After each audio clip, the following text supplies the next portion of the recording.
क्या आप जानते हैं कि इस दुनिया में एक ऐसा भी रास्ता है जिसे पार करना लगभग नामुमकिन है। घने जंगल, खतरनाक जानवर, हिंसक अपराधी, ये सब मिलकर बनाते हैं डैरियन गैप, जो दुनिया का सबसे खतरनाक जंगल है।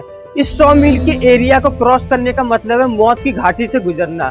हर साल हजारों बल्कि लाखों लोग साउथ अमेरिकन कंट्रीज यानी कोलंबिया, इक्वाडोर और वेनेजुएला से इस एरिया को क्रॉस करके एक अच्छी लाइफ का सपना लिए सेंट्रल ऑफ नॉर्थ अमेरिका जाने की कोशिश करते हैं। 2022 में लगभग 2.5 लाख लोगों ने इसे पार करने की कोशिश की, लेकिन इसमें कई सौ लोग मारे गए। दोस्तों, डैरियन गैप सिर्फ एक जंगल नहीं है, ये एक दहशत भरा भूलभुलैया है जहां इंसान जाने के बाद वापस आ पाएगा या नहीं, ये कोई नहीं जानता।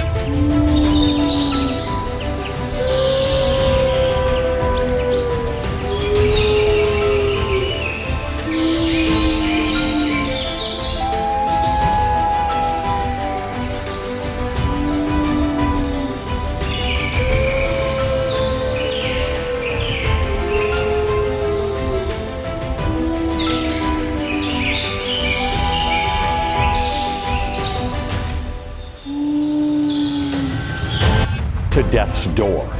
This is an excerpt from a 1679 account from the Welsh explorer Lionel Wafer's attempt to cross the Darien Gap. Tonight we take you on a dangerous and difficult journey through the Darien Gap.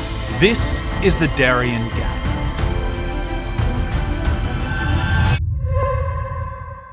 दोस्तों, Darien gap Colombia और Panama के border के बीच दुनिया का सबसे खतरनाक area है। इस 100 मील के एरिया को क्रॉस करने का मतलब है मौत को बुलावा देना। इसी एरिया की वजह से आज भी नॉर्थ अमेरिका और साउथ अमेरिका में किसी भी रोड या रेल नेटवर्क में आपस में कनेक्टेड नहीं है।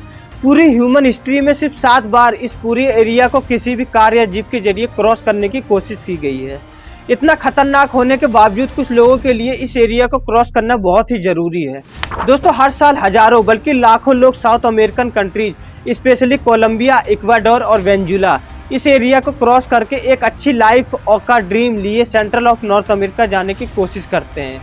आखिर इस 100 मील के एरिया में ऐसा क्या है कि इसे दुनिया का सबसे खतरनाक एरिया माना जाता है, और इतना पैसा और टेक्नोलॉजी होने के बाद भी आज तक इस एरिया में रोड या रेल नेटवर्क बनाने की कोशिश क्यों नहीं की गई। दोस्तों, आज की वीडियो काफी इंटरेस्टिंग होने वाली है, क्योंकि आज की इस वीडियो में हम बात करेंगे डैरियन गैप की, जो 100 मील का एक खतरनाक जंगल है। आखिर ये इतना खतरनाक क्यों है, क्यों अभी तक इस पर कोई काम नहीं किया गया, आइए इसको अच्छे से समझते हैं आज की इस वीडियो में। और अगर ये वीडियो आपको पसंद आए तो कमेंट करके जरूर बताइएगा कि इस वीडियो से आपको क्या सीखने को मिला। तो चलिए दोस्तों, बिना देरी के वीडियो को शुरू करते हैं। दोस्तों, 21वीं सेंचुरी में जहाँ तपते हुए रेगिस्तान में भी स्टेट ऑफ द आर्ट शहर बनाए गए हैं, वही इस छोटे से एरिया में रोड या रेल बनाना इतना मुश्किल क्यों है? इसके 4 रीजन है। सबसे पहली वजह है खतरनाक मौसम। डैरियन गैप इक्वेटर लाइन से कुछ 100 किलोमीटर ऊपर है, जिसकी वजह से यहाँ का मौसम काफी गर्म होता है। और फिर नॉर्थ और साउथ पर अटलांटिक और पैसिफिक ओशन है, जिसकी वजह से नमी भी काफी होती है। इस सारे एरिया में बहुत ज्यादा घने जंगल हैं, और पूरे साल में मतलब करीब 365 में से 330 दिन यहाँ बारिश होती है, जिसकी वजह से पहाड़ों पर फिसलन और नदियों में तेज बहाव होता है।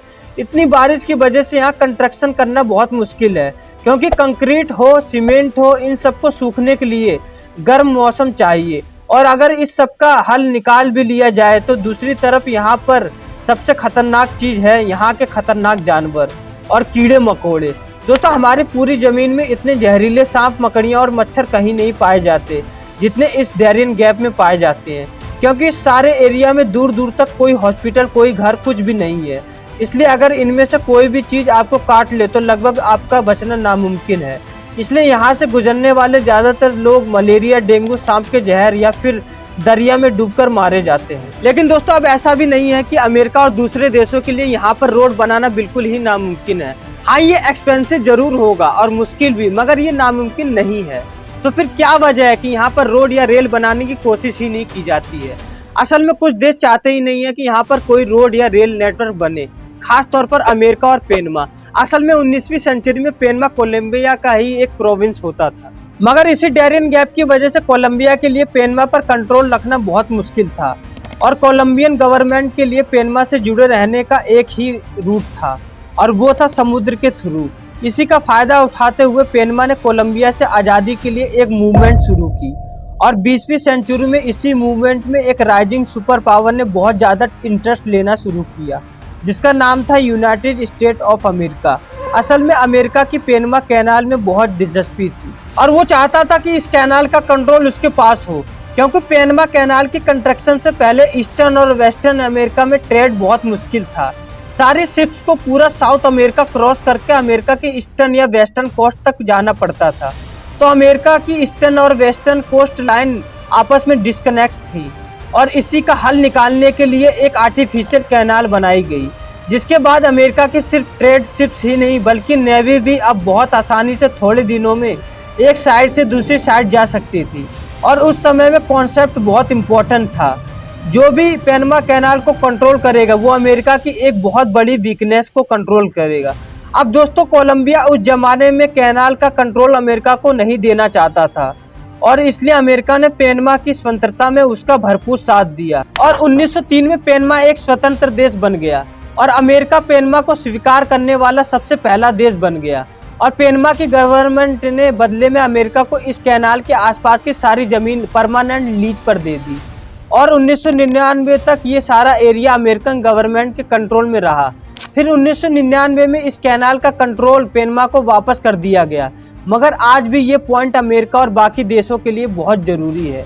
आज के डेट में पूरी दुनिया का सी ट्रेड लगभग 6% है और ये साउथ अमेरिका और नॉर्थ अमेरिका के बीच इस पॉइंट से गुजरता है। यही कैनाल अटलांटिक पैसिफिक ओशन को आपस में कनेक्ट करती है। दोस्तों, हर साल तकरीबन 13 से 14 हज़ार कार्गो शिप्स इस रास्ते से गुजरती है। ईस्टर्न एशिया और अमेरिका का ज़्यादातर ट्रेड इसी रास्ते से होता है और इसलिए इस कैनाल को सबसे ज़्यादा अमेरिका और चाइना यूज़ करते हैं। अब दोस्तों, हम आते हैं डैरियन गैप को डेवलप ना करने की आखिरी रीजन पर, और वो है इलीगल माइग्रेशन को रोकना। असल में लैटिन अमेरिका इकोनॉमिकली, पॉलिटिकली और standard of living wise north America से बहुत पीछे है। साउथ अमेरिका के ज़्यादातर देश करप्शन, वीक गवर्नेंस का शिकार है, जिसकी वजह से लाखों लोग एक अच्छी लाइफ के लिए अपने देश को छोड़कर कहीं और जाना चाहते हैं और इन सब लोगों के लिए कुछ ही मील दूर अमेरिका से बेहतर और कोई ऑप्शन नहीं है।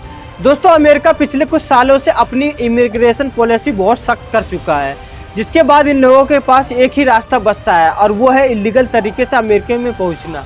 लेकिन इसके लिए उन्हें अपनी जान खतरे में डालकर इस डैरियन गैप से गुजरना होगा और हर साल हजारों लोग इसी गैप के जरिए सेंट्रल अमेरिका और फिर मैक्सिको के जरिए अमेरिका में घुसते हैं। लेकिन इन सारे रास्ते में सबसे बड़ी रुकावट सिर्फ और सिर्फ डैरियन गैप है। डेंगू, मलेरिया, जहरीले सांप, लैंड स्लाइडिंग, फ्लड और डाकू, 10 दिन के इस सफर में आपको इन सारी चीजों से गुजरना पड़ता है।